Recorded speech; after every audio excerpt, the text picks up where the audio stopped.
As we have seen in the previous video, the USSR falsified the histories of many Eastern European countries in the 20th century. In Hungary this was compounded by an already existing campaign of mystifying the country's past, which started after the Trianon Treaty of 1920, when the nations controlled by the Austrian Empire were given their rightfully deserved freedom. This reached paranoia levels, and today Hungarians learn that they are descendants of a powerful Asian tribe which established a kingdom that lasted 1,000 years continuously.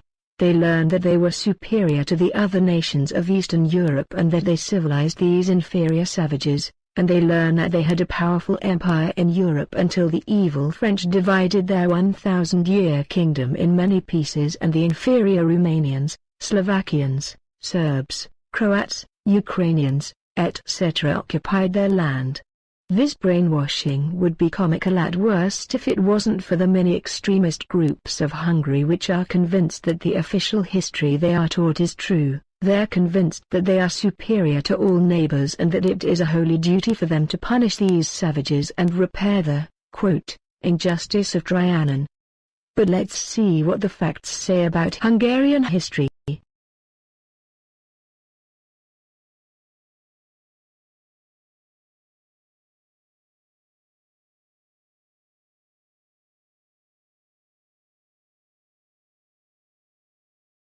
These are some of the most important people in Hungarian history. Matthias Corvinus, the greatest hero in Hungarian history. Nationality, Romanian.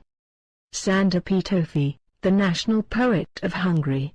Nationality, Serbian and Slovakian. Lajos Kossuth, leader of the greatest Hungarian revolution. Nationality, Slovakian. János Zápolya, King of Hungary. Nationality, Croat. Stephen Bathory, Prince of Transylvania. Nationality, Swedish and Polish.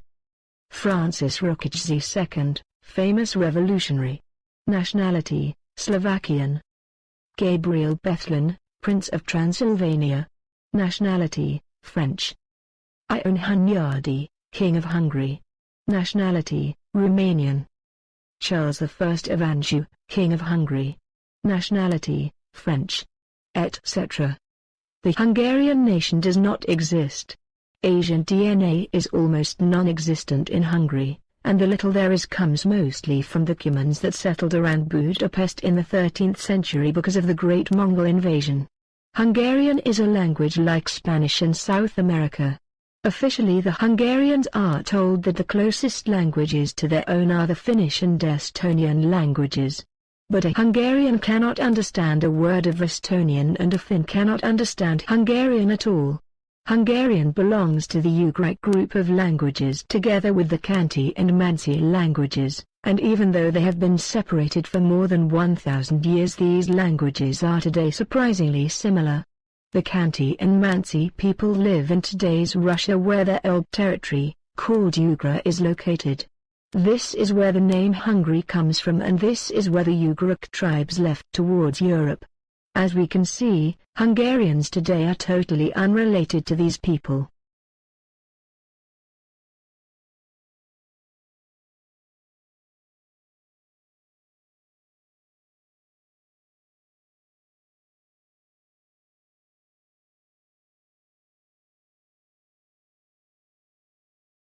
As we have already seen in the previous video, at the arrival of these tribes in Europe, the places they settled in, namely Pannonia and later Transylvania, were inhabited by Slavs and Romanians. They were organized in small states such as that of the Romanian Jala, who ruled in Transylvania, mentioned by various medieval chroniclers such as Anonymous in Gesta Hungariarum. The Asian tribes were joined by other migratory tribes they met on their way to Europe.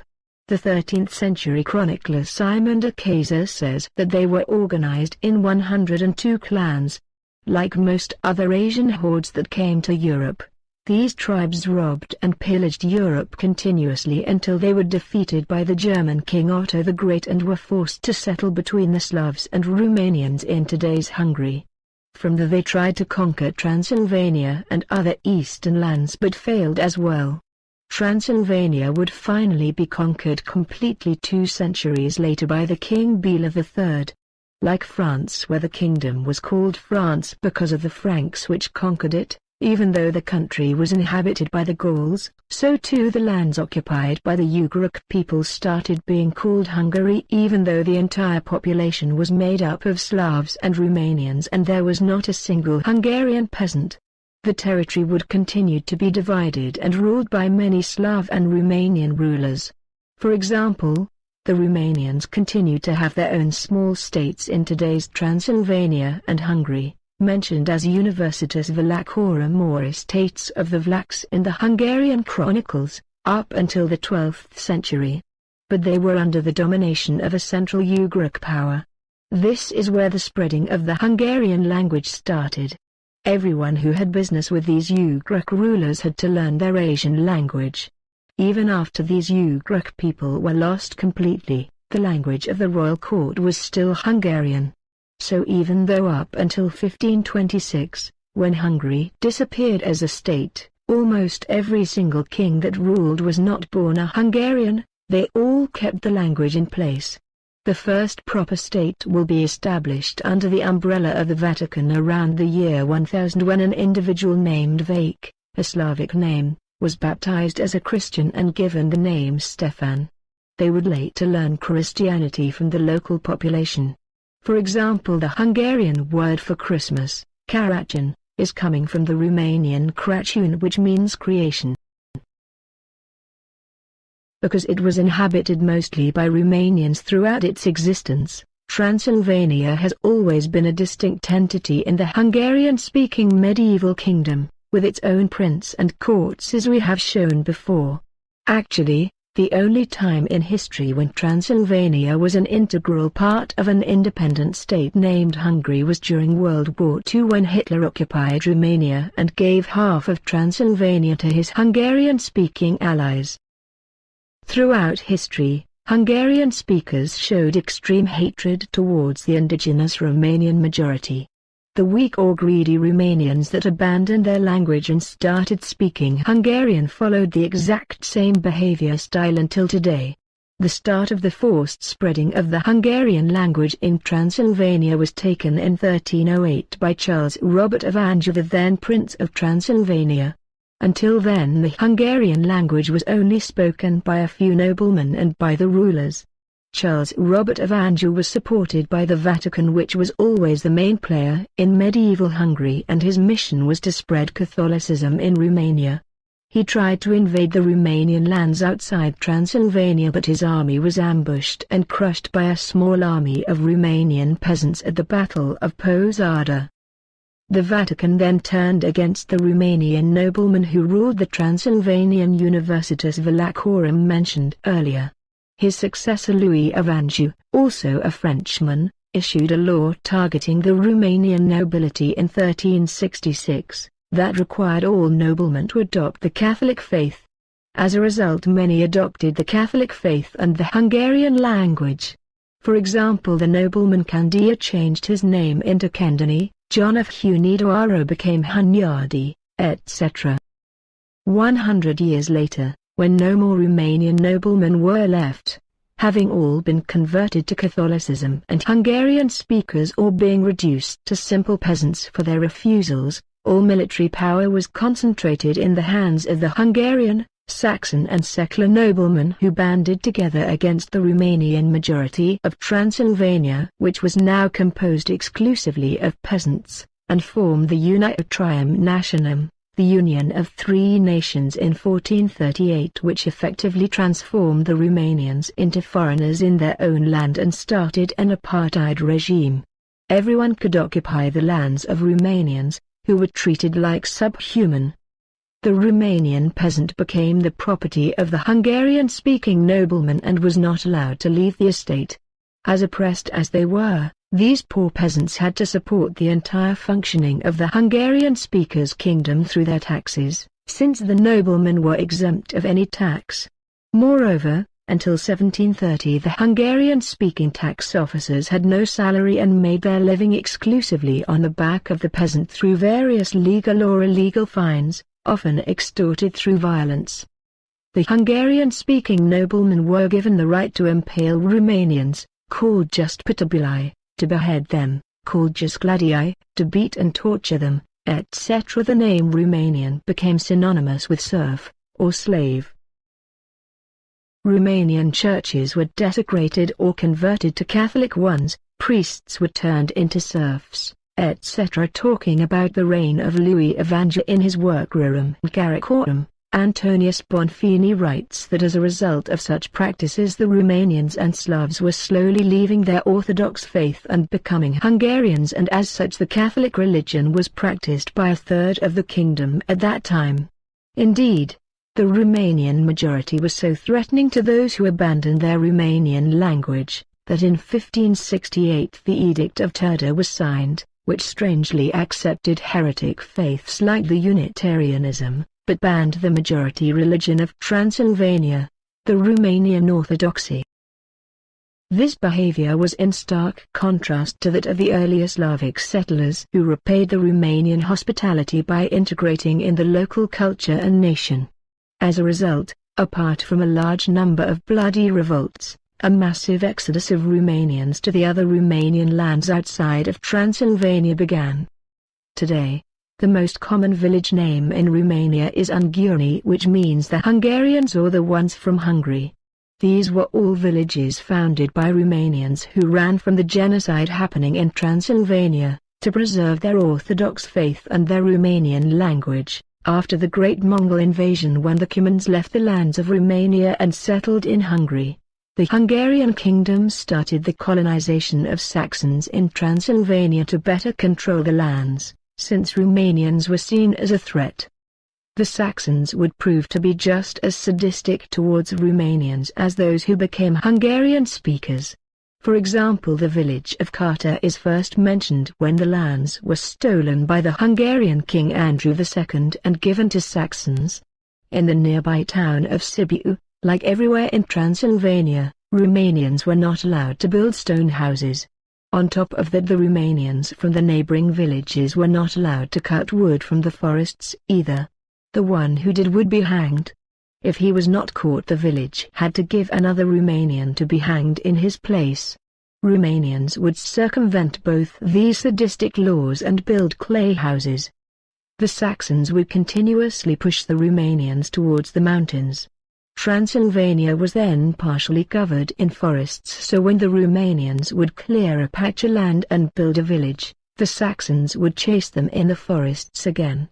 Some of these villages built inside forests away from the Saxons, such as an unnamed village located next to the Saxon settlement of Singleton in the county of Sibiu, would only be abandoned when Romanians of Transylvania regained their freedom in 1918.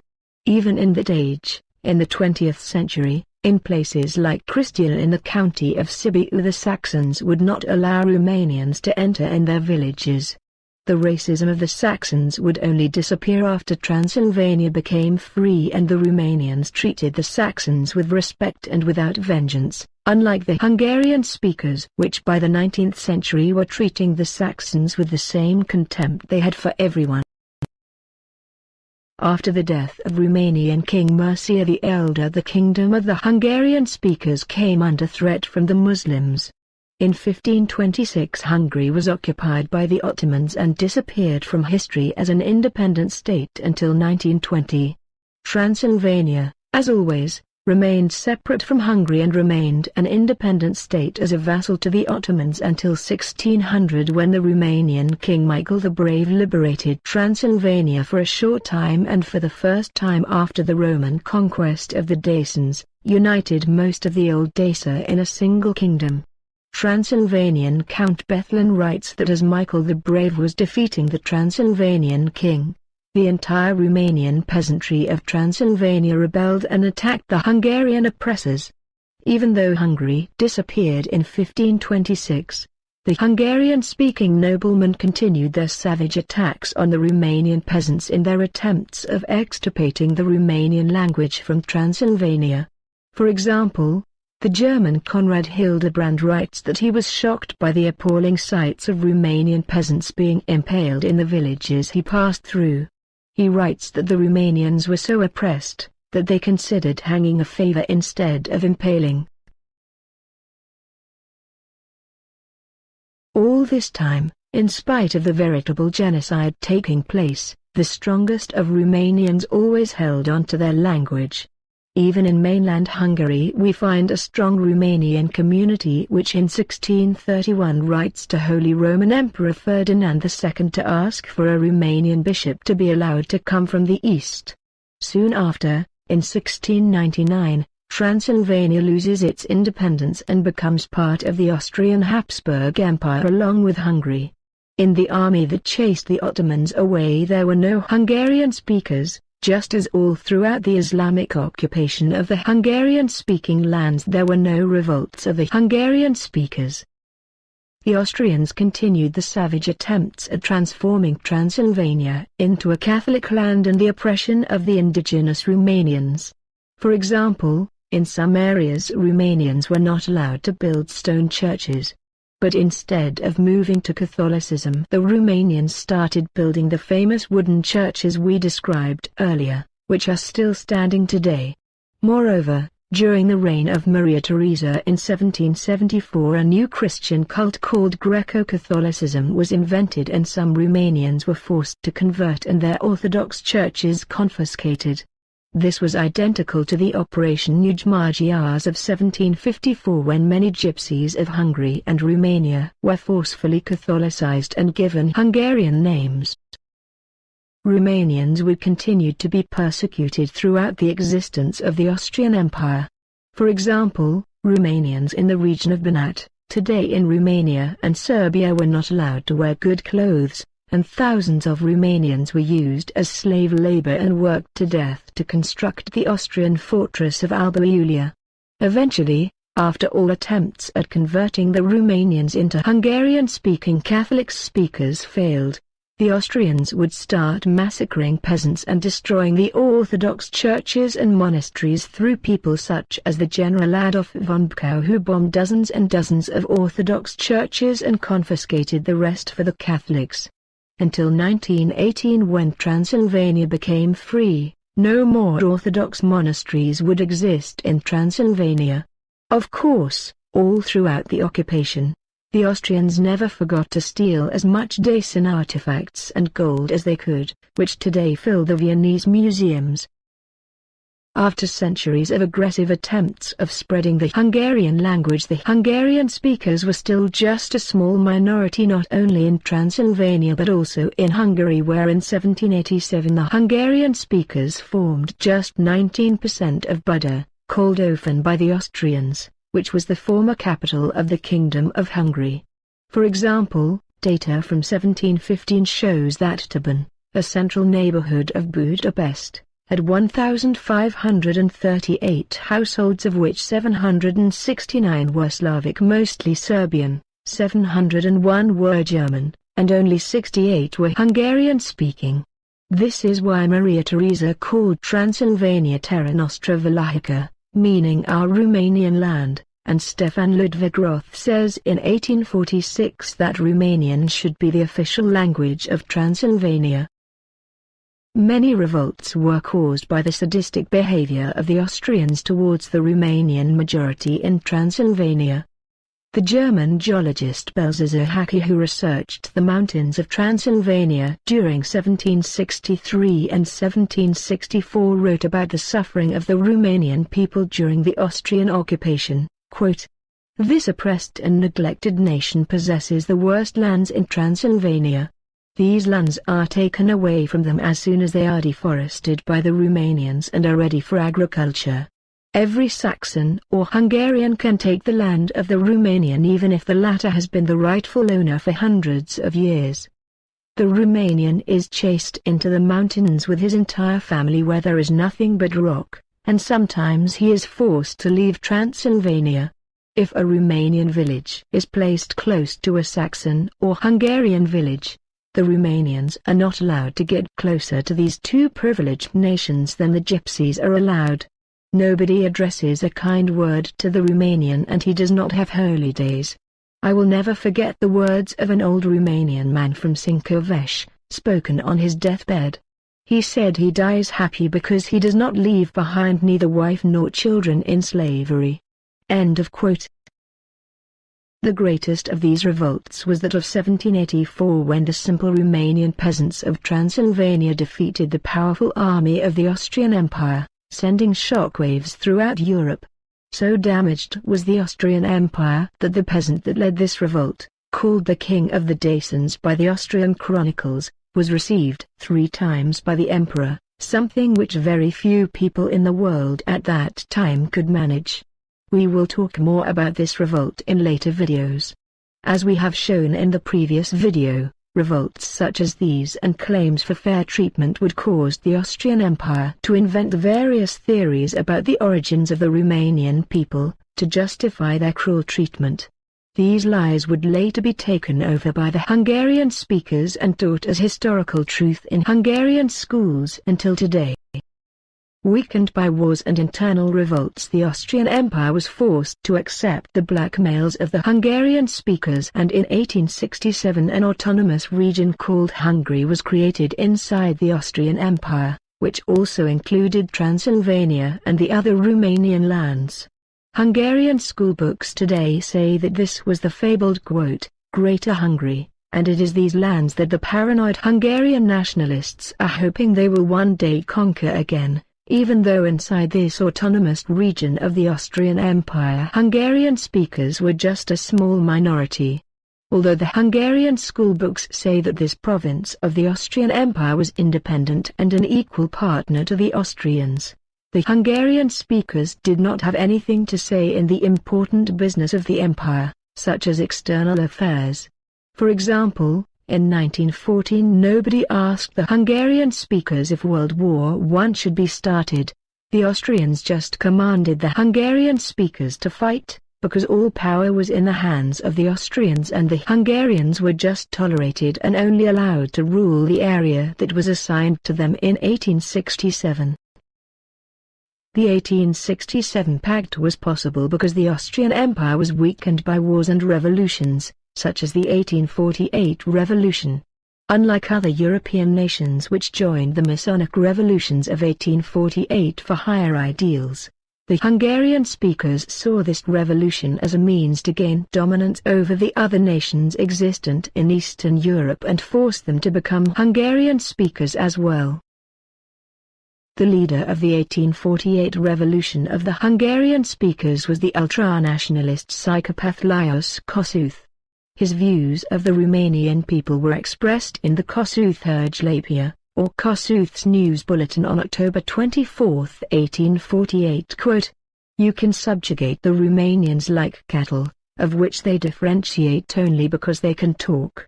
Born of Serb and Slovakian parents, he would be the one who would channel the racism and hatred of the minority of Hungarian speakers towards the majority formed by the other nations of the Austrian Empire. In Transylvania, he would organize a genocide of the Romanian population, murdering over 40,000 innocent men, women and children, erasing over 230 villages from the face of the earth, and demolishing every Orthodox church and monastery he could find, until the Romanian peasants would once again revolt and crush the Hungarian speakers' army. This genocide was preceded at the 15th of March 1848 by the proclamation of the Hungarian speakers' revolution. Point 12 said that Transylvania was to be incorporated into Hungary, even though the Hungarian speakers formed only 12% of the population of Transylvania.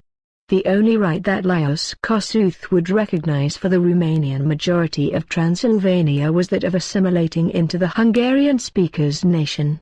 The genocide of the Romanian population was announced on the 10th of October 1848 by Lajos Kossuth in his appeal to the Romanian people, in which he said, quote, "Beware Romanian people, don't cause your complete annihilation. Our army will promptly head towards you, and then it would have been better if you would have never been born. We will command all Hungarians and settlers to rise up and like a storm to sweep all the ungrateful garbage, and to erase from the face of the earth all traitors of the fatherland. Those who won't listen to us will die by the hand of the henchman or by the sword." End of quote. At the order of Lajos Kossuth, the Hungarian speakers would unleash an unprovoked bloodbath in Transylvania, resulting in one of the biggest ethnic cleansing atrocities in the history of Europe. This genocide was led by 13 generals who, after slaughtering tens of thousands of Romanians and erasing hundreds of Romanian villages, are today heroes of the Hungarian speakers nation and viewed as martyrs. The American historian Milton G. Lehrer writes about the racist atrocities of the 13 generals, quote, "Executions were followed by fires, which were followed by massacres." End of quote. Still not happy with the bloodbath, the genocidal maniac Lajos Kossuth issued another proclamation on the 22nd of December 1848 calling for the extermination of Romanians, calling them "stinking vlachs, a horde lower than cattle," etc. Laszlo Ksany, a close friend of Lajos Kossuth, was put in charge of the operation, and he created the famous blood tribunals which caused the death of any innocent man, woman and child that had the wrong blood, that of a Romanian. He formed hunting parties made up of Hungarians and seculars, in charge of ethnic cleansing of Romanians from Transylvania. 236 Romanian villages would end up erased from the face of the earth and over 40,000 innocent Romanian peasants massacred. The Romanian peasants eventually rebelled and defeated the Hungarian speakers' armies, which allowed the Austrian Empire to crush the Hungarian speakers' revolution. In stark contrast to the Hungarian speakers' leaders, the peasants that led the Romanian Revolution called for mercy for the Hungarian captives and for a fair behavior towards innocent civilians. For example, in October 1848, one leader of the peasants, Axentisever, issued a proclamation towards the Romanian peasants' army saying, quote, "If you find any Hungarian soldiers lost in the forests, disarm them, give them some bread and set them free." Likewise, on the 9th of October 1848, the Romanian National Committee formed in the town of Sibiu issued an order saying, quote, "Nobody dare touch another person or his property, be it Romanian, Hungarian, Jew or any other nation, because all people have a right to their life and property and we owe the same respect for all." End of quote. We will discuss this Romanian revolt in later videos, so here we will only mention one interesting Romanian leader of this peasant revolt. This was Pelagia Rosu, a woman. At March 12, 1849, the Hungarian speakers' army was approaching the village of Marizal to conquer it. The men were all gone, joining the Romanian Revolution to help stop these atrocities, and only women, children and old men were in the village. Pelagia Rosu told all women to wear their husbands' clothing, and riding the men's horses they charged towards the Hungarian-speaking army, which got scared and started running away. The women suffered no losses and killed 30 Hungarian speakers. A further 100 Hungarian speakers drowned while desperately trying to cross a frozen river to try to escape from the Romanian women. The Saxons of Transylvania were also victims of the genocidal madness of the Hungarian speakers' leaders. Still, in the West, the ethnic cleansing happening in Transylvania was presented as a fight for the liberation of the Hungarian speakers, such as in America for example, where in a time when Indians were seen as subhuman and blacks as cattle, nobody bothered checking the accuracy of the reports coming from the Masonic newspapers. The few who dared say the truth about the genocide happening in Transylvania were persecuted, such as the Harvard professor Francis Bowen, who was kicked out from the university after writing the book, The War of Races in Hungary, showing the truth that the American media was hiding. After abandoning the Hungarian speakers and fleeing for his life, Lajos Kossuth would eventually end up in America as well, where he would tour the country spreading all kinds of lies about the situation in Europe. In a banquet given in New York on December 15, 1851, he would say, for example, that the Croats and the Serbs were not forced, but they themselves were asking to learn the Hungarian language. This genocidal psychopath is today one of the greatest heroes of the Hungarian speakers, and the date of the start of his revolution is the National Day of Hungary. To the ethnic cleansing that Kossuth started, The Serbian-born Petofi Sanda took part as well. Today he is the national poet of Hungarian speakers, and through his poems the flame of the ethnic cleansing was lit and kept burning. For example, in June 1848 he published the poem Magyarnép, or the Hungarian people. Here are some verses from this poem, quote, "Only the Hungarian has the rights of a master here, and those who want to get on our head will feel our feet on their heads and our spurs through their hearts."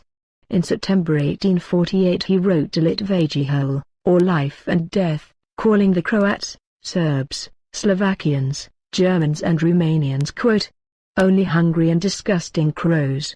The poem goes on to say that the Hungarians will paint the sunrise on the sky using the blood of these nations, and asks that peace should not come until every drop of blood from the hearts of these nations is gone, and calls the Hungarians to rise against this, quote, "damned herd."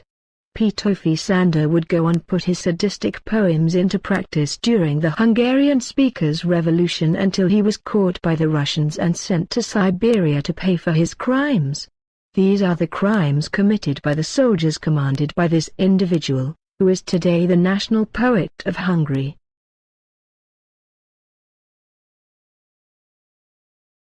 On January 1, 1849 he proclaimed, quote, "Let us give them such a death sentence that the world will be amazed.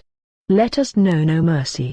90 years later another Hungarian author, Ducsok Saba, would instill the same bloodthirst, leading to the anti-Romanian Hungarian atrocities of World War II in his famous book Nincs Kegyelem, or No Mercy.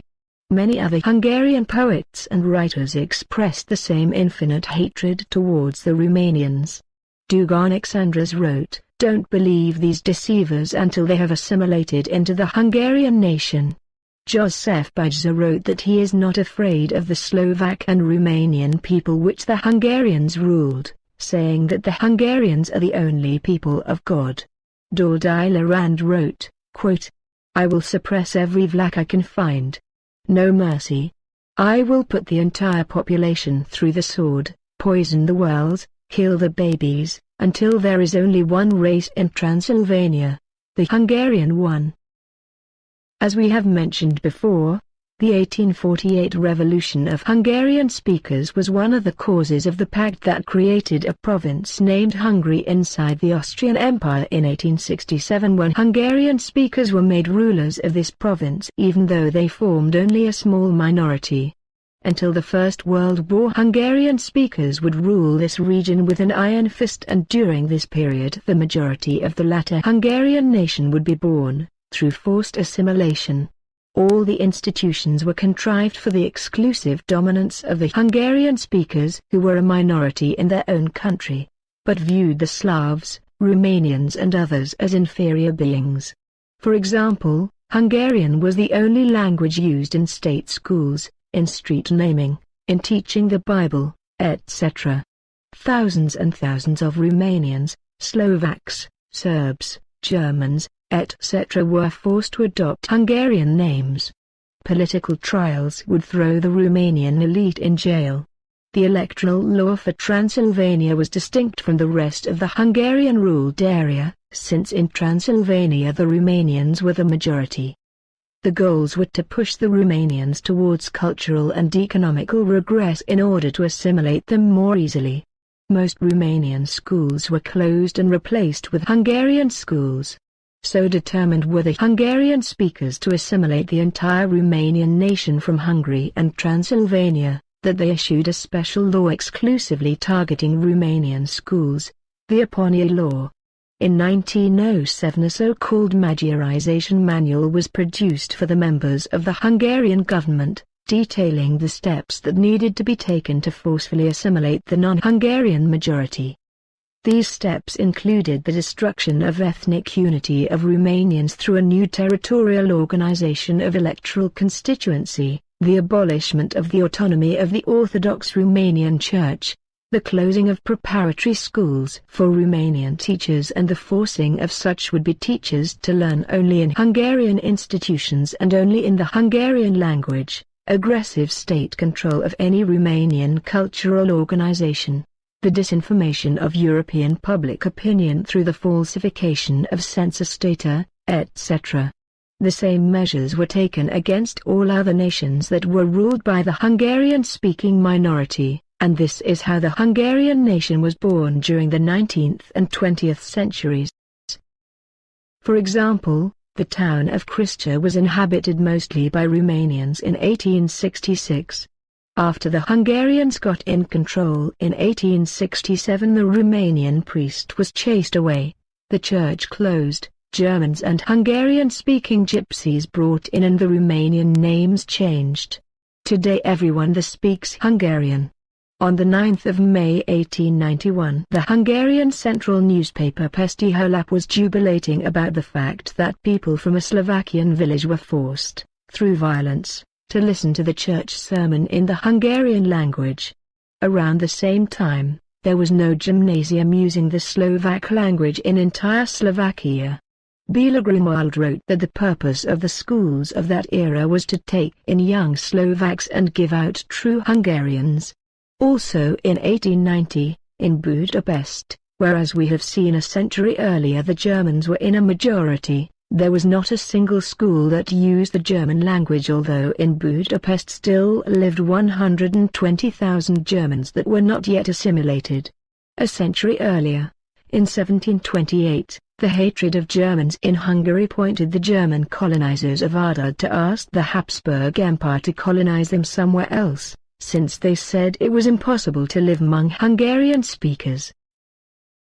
Dr. Julius Jung wrote in 1877 to describe the assimilation policy, quote, "The Hungarians as a people are full of pride. They have always demanded that the nations they live amongst to accept their domination and language. In censuses, for example, the determination to show that Hungarians are more than in reality is evident." End of quote.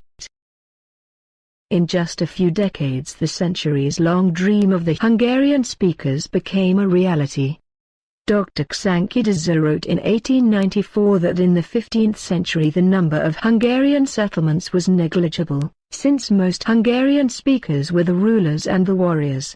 In 1876 the linguist Paul Hunfilvy, writing about the population of Hungary in 1763, said that, quote, "The smallest part of Hungary is that is inhabited only by Hungarian speakers, and the Hungarian language might have disappeared back then."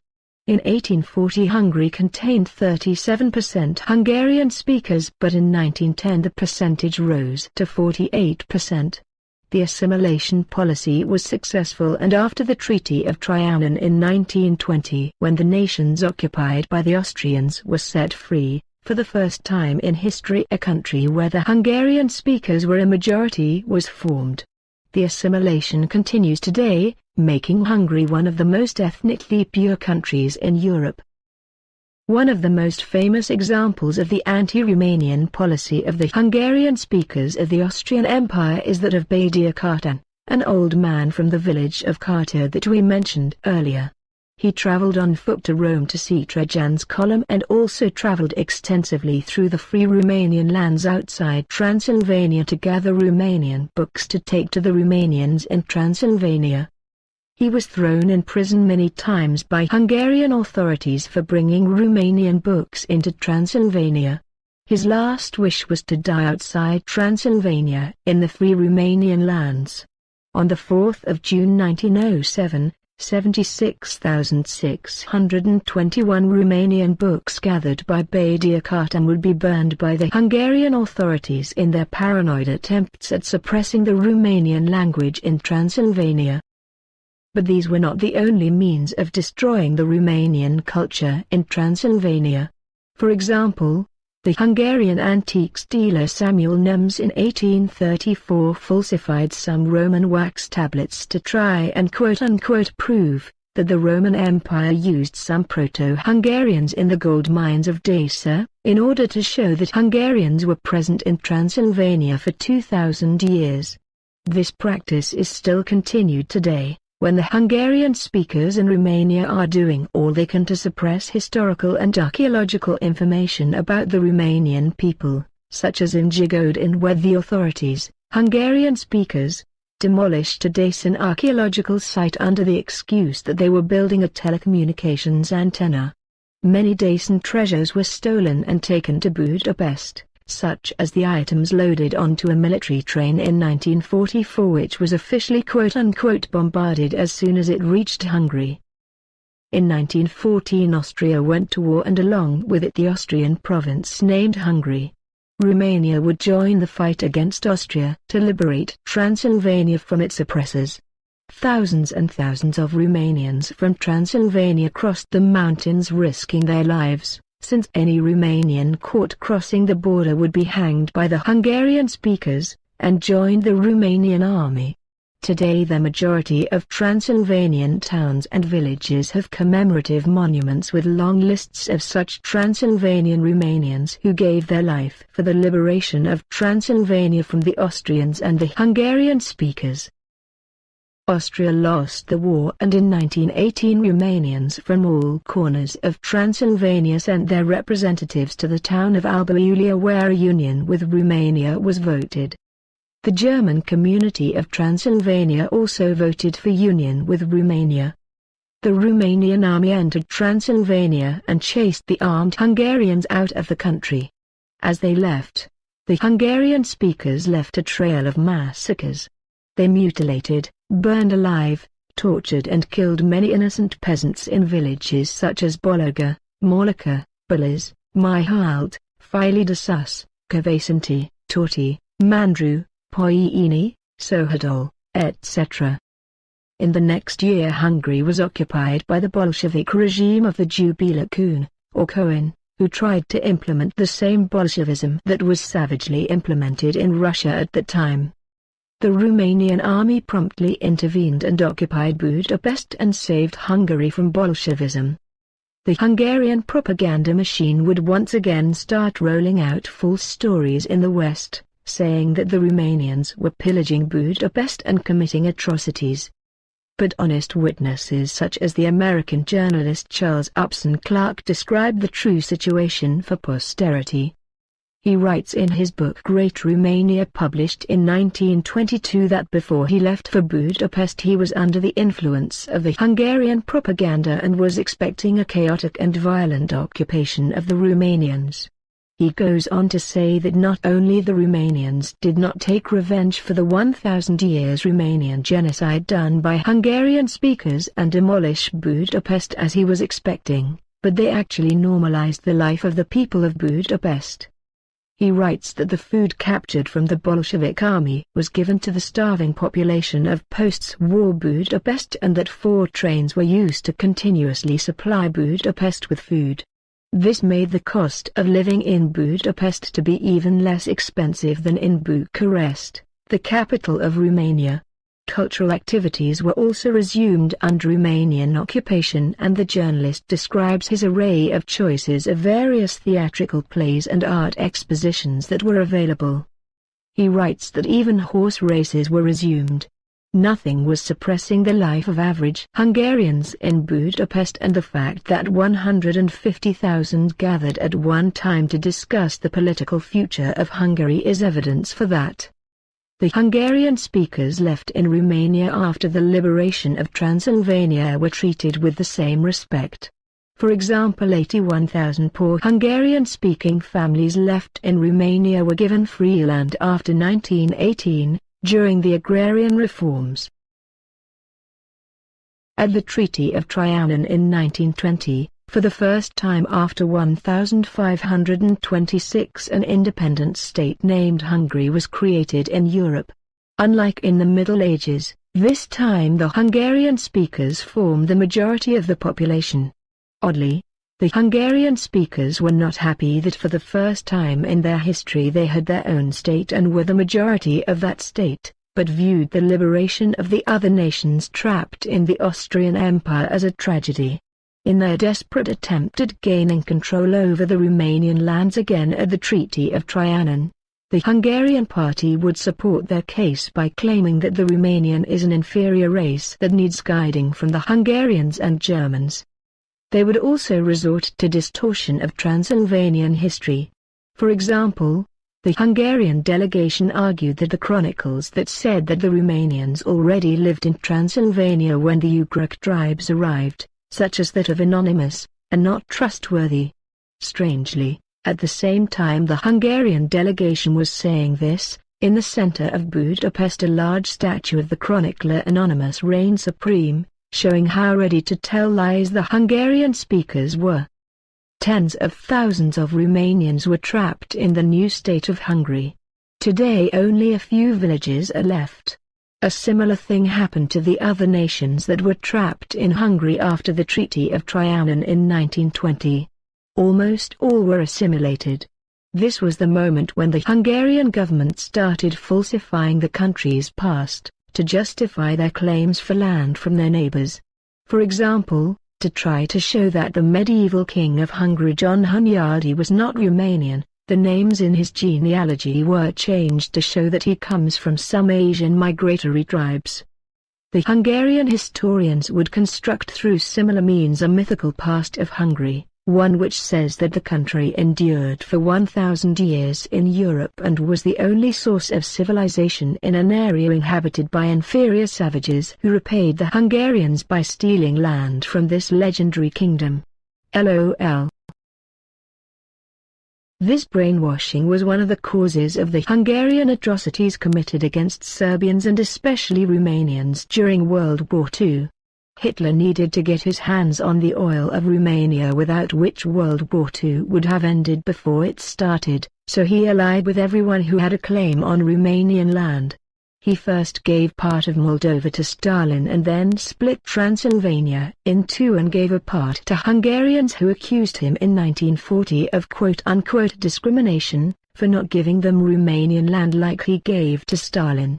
That part of Transylvania would be the only part of Romania where Jews would be sent to the concentration camps during World War II. Approximately 200,000 Jews from the occupied part of Transylvania were sent by Hungarian Admiral Horthy, today a hero of Hungarians of course, to the concentration camps.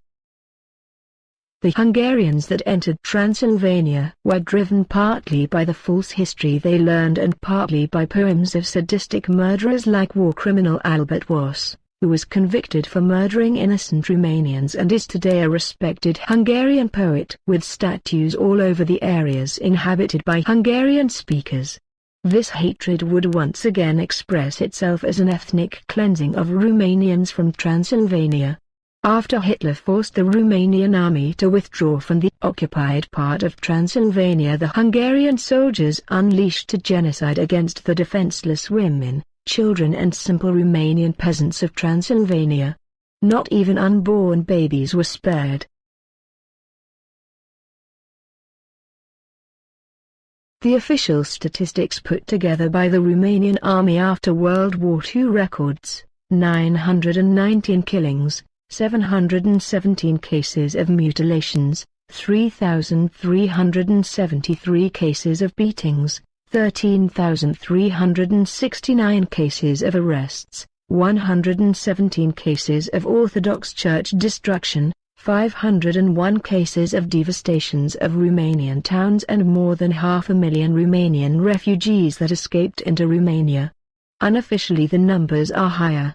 After the war, a band of Romanians went into the Hungarian-speaking areas and killed 11 Hungarians and injured another 2, until they were caught by the Romanian authorities and sent to trial.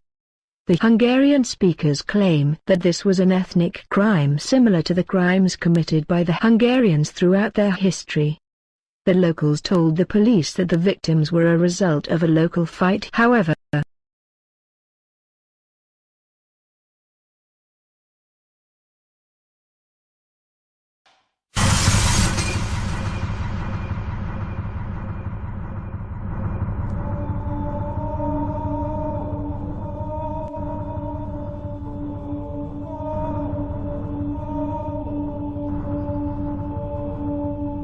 Unguri, soldații, pe cine se întâlnea cu civili aici, îi pușca. Când soseau ungurii în Zalău, M-am dus să văd cum vine armata ungurească. Nu am stat până seara, am văzut cum au venit trupele, săreau unguroși, la ei sărutau, ei, Modiorul să trăiască Ungaria și Urale și așa. Și au trecut în grămadă ungurii din Tresne, pe acolo și ne-au văzut și unul să ne întâlnim de seară la Lengel, era o crijmă Lengel.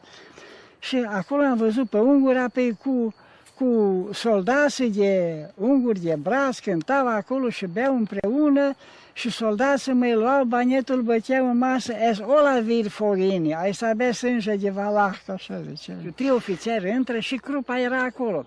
Zice că el, megírkeztünk egy zászlói, mikor virott körülveszük a falut, és vágjuk őket, mint a rép. Înseamnă că am sosit un batalion, în zorii zilei înconjurăm satul și tăiem ca pe sfeclă. Torcând Ghibon urma, asând că vine cu câteva pușcături de aici din pădurea asta, este o pădure aici, de la biserică încolo. 4-5 pușcături. Pe urmă am văzut că dă cu mitraliere și cu tunuri de astea ușoare în biserică. Atunci am văzut că nu-i bine. Am văzut o jumătate de oră că se trăgea cu tunul, era foc și începuseră aici pe măgură să ardă vreo 20 de case. Am văzut că arde casa tătuc. Băi, dar ce fac? Ce e acolo? Arde. Când pe tătuca l-a pușcat, când am ajuns acasă, era bunica și cu un văr al tătuchii, se spăla la pământul, la haloi, așa spunem noi, unde avea vicile apă. De sânge cum a fost pe măicuța în pat. Că măicuța o tăiată toată po tăiată în sat, deși sânii și mâinile, numai la față nu a fost tăiată. Pe unele femei, pe mama lui ăsta care a fost ale Labu, din Banietă a omorât. Și peste drum a fost a familiei de evrei, pe aceea pe 2 bătrâni și 2 fete, numai din Banietă i-a omorât.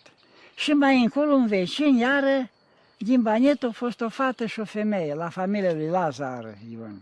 și așa s-a făcut până s-a făcut 86 de morți. Bătrâni, tineri, copii, femei, tot felul. Pământ. După câteva secunde, comandantul a ordonat încolonarea, direcția curtea școlii. Aici erau cel puțin 20 și ceva de cetățeni maghiari, împreună cu baronul, preotul reformat și învățătorul. Ne-au întrebat de comandant ce se va întâmpla dacă Ardealul va fi dat înapoi cândva României. Comandantul a răspuns, veți primi replica. Cetățenii au spus că nu suntem de acord. Și atunci comandantul a spus, hai să-i executăm pe toți din comună. Cetățenii s-au sculat în picioare și au aplaudat și au spus că are dreptate domnul comandant. În momentul în care s-a făcut echipe pe fiecare stradă, condus de cetățeni maghiari. Astfel că pe la ora 3 după miezul nopții au început masacrul pe străzi. Umblau cu grupurile astea înarmate de hortiști și arătau, aici stau români, aici stau români. Și după câteva secunde am auzit că au intrat la spatele căsii. Acolo ușa era încuiată. Au bătut la ușă, mătușa n-a deschis ușa și atunci au tras un cartuș prin geam. Am auzit cum au sunat sticlele când au împușcat. Și atunci a ieșit afară toată familia și am auzit împușcături și țipetele copiilor. Se auzeau rafale de împușcături și se auzeau cum țipau femeile. Nu mi-l lua, lasă-mi-l că e al meu, nu ți-l dau. Și pe urmă iar rafale de împușcătură și liniște. Și am spus, tată, aceștia omoară, împușcă românii. Tata n-a mai avut cuvânt, n-a putut să vorbească nimic. Și ne-au spus să ne așezăm toți unul lângă altul, să ridicăm mâinile și să nu ne mișcăm. Și bineînțeles că am început să plângem. Am văzut focul de patrone cum trăgeau în mine. M-am speriat și m-am culcat lângă taică meu care era deja culcat la pământ. Și tata, în momentul în care a tras și eu plângeam, tata ne împușcă și dădeam din picioare, s-a întors, l-a nimerit glonțul și m-a tras sub el. După ce au fost executat toată familia, ne căuta cu lanterna. Care mai mișcă, pentru că nu au fost împușcați mortal toți. Și care mai mișca, trăgeau până când vedea că nu mișcă. Toți erau morți. L-am cârțit puțin pe tata, tata era căzut pe bord. Mama care era lângă mine era tot cu mâinile ridicate, dar îi curgea o șuviță de sânge din gură. Am încercat, nimic. Lângă ea era domnica, avea 18 ani. Și ea era liniștită, culcată, căzută pe spate și cu dura de sânge din gură. Mi s-a spus pe urmă că probabil că au nimerit-o în inimă. Susana, care avea 21 de ani, ea avea și fetița, era căzută, dar în jurul ei erau bucăți de carne din ea. Pentru că au folosit gloanțe care explodau și rupeau carne din trupul omului. De la momentul ăsta și până la ora 8 n-am avut curajul să mă scol de la pământ, deoarece s-auzea vorbind. Și mi-era frică că dacă mă scol, mă execută. Și atunci eu am zis, ce fac? Primul lucru am zis să fug la sora mea care stătea alături. Aveam o soră căsătorită alături. M-am dus la ea. Acolo i-am găsit morți și pe ea, și pe soțul ei, și pe socrul ei. Se vedeau două trupuri întinse, în alb. Și am spus, vai, ce bine, înseamnă că Leontina a scăpat. Și am intrat curajoasă în casă. A scăpat Leontina. Am intrat acolo unde dormea ea.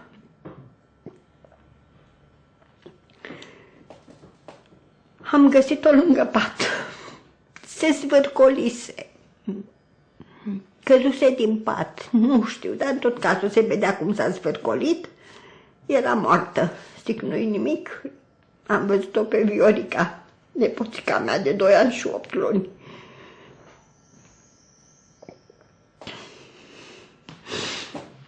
Și am zis, poate a scăpat ea, și am luat-o în braț.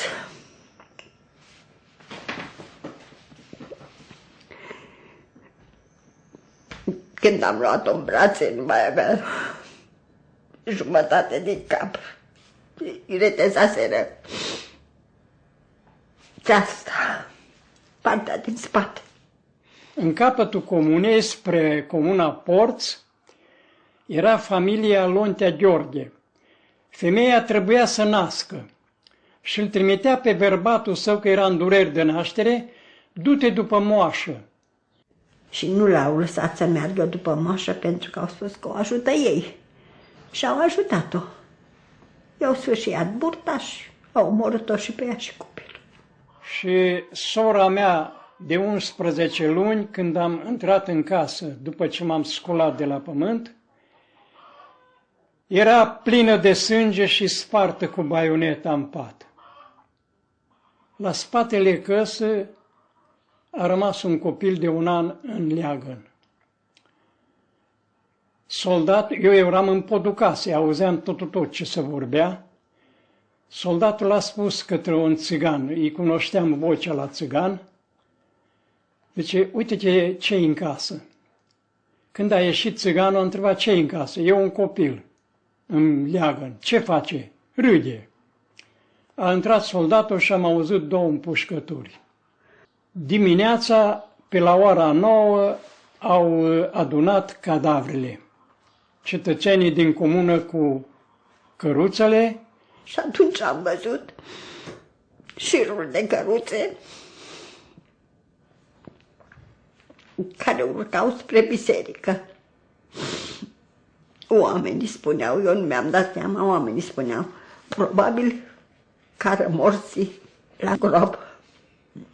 La adunarea cadavrelor pe care i-a dus la cimitir a fost un singur român prezent, scurtul Victor de 18 ani. Acesta mi-a detailat tot ce s-a petrecut la cimitir. Am stat așa acolo toată ziua până când s-a terminat șirul de căruțe.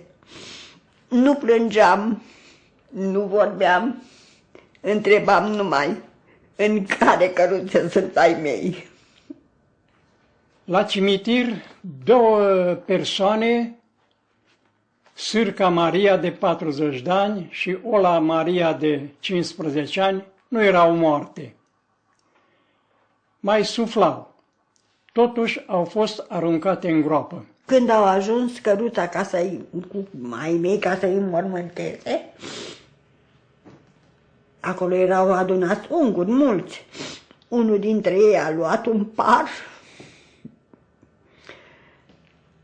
și a crăpat capul tatălui meu și a zis să aibă impozit în plus. Poutodou, cum se zicea la noi în Ardeal. Poutodou. Și a crăpat capul. Și altul, ca să se arate și mai grozav, când au coborât-o pe mama, înainte de o arunca în groapă, a zis că el vrea să vadă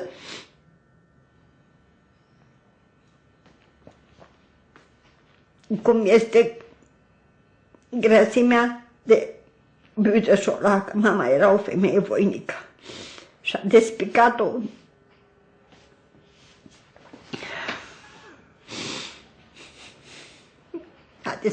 în două și pe urmă a aruncat-o în groapă. S-a bătut toba, că așa se anunța la noi, s-a bătut toba că cei care au scăpat la Ib să meargă acasă. Și rudele tatălui m-au luat de mână și au zis, hai să mergem. În graj să avea grijă de că aveam vaci, boi, mă rog, multe, o gospodărie mare era. Era bărbatul lui Ilunconeini. Și când m-a văzut,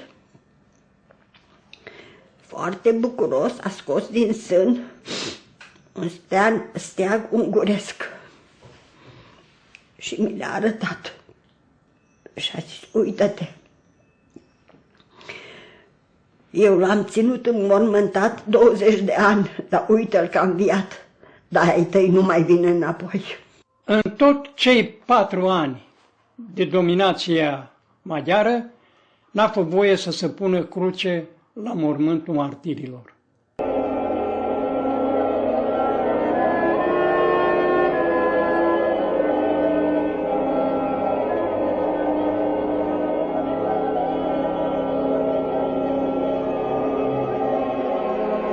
During the communist era, from 1944 to 1990, the Hungarians were again treated with respect by the Romanian authorities and were even given their own autonomous region.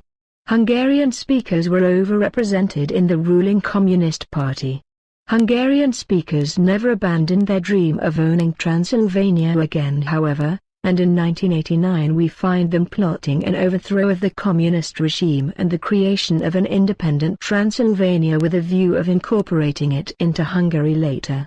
Following a massive campaign in the Western media denigrating the communist regime of Romania, going as far as accusing Romania of being a nuclear threat to the world peace, a group of Hungarian speakers, Jews and Romanian traitors signed a declaration at Budapest on the 16th of June 1989 that called for a new Republic of Transylvania to be created from the Romanian state, with its own coin and embassies. This plot was followed by the organization of a regional ethnic conflict in Transylvania in March 1990. Thousands of Hungarian speakers crossed the border into Romania in the weeks leading up to this event, claiming to bring help for the Romanians. On the anniversary of the ethnic cleansing started by Lajos Kossuth in 1848, on the 15th of March, the agitation started in the Transylvanian town of Mureș, which had a mixed population. Hungarians were called to the streets and Romanians were tricked to go to the town center to protect some compatriots who were allegedly being beaten. The Western media again started telling lies about the situation, saying that the Romanians were committing a quote-unquote genocide against the Hungarians. Apparently the Romanian secret services knew about this plot and the authorities took no measures against the Hungarian rioters and thus the Hungarian plot failed.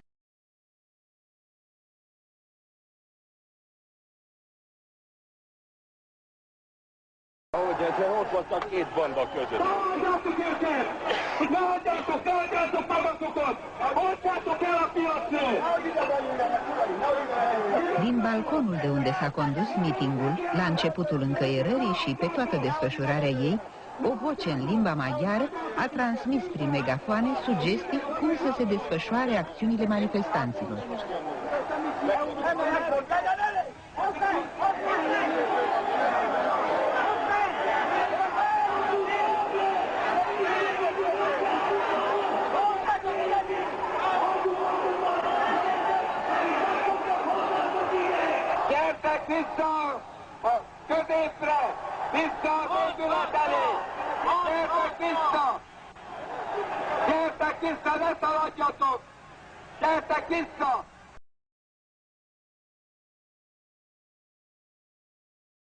De televiziunea irlandeză în acea zi de 20 martie 1990.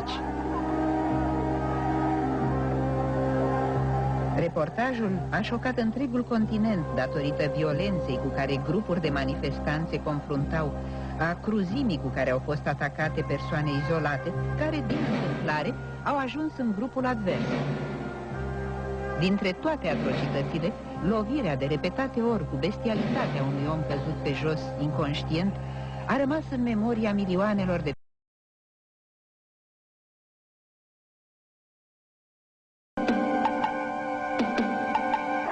Einrichtung einer eigenen ungarischen Universität hat dieser Demonstrant auf seinem Plakat gefordert, bevor er brutal zusammengeschlagen wurde.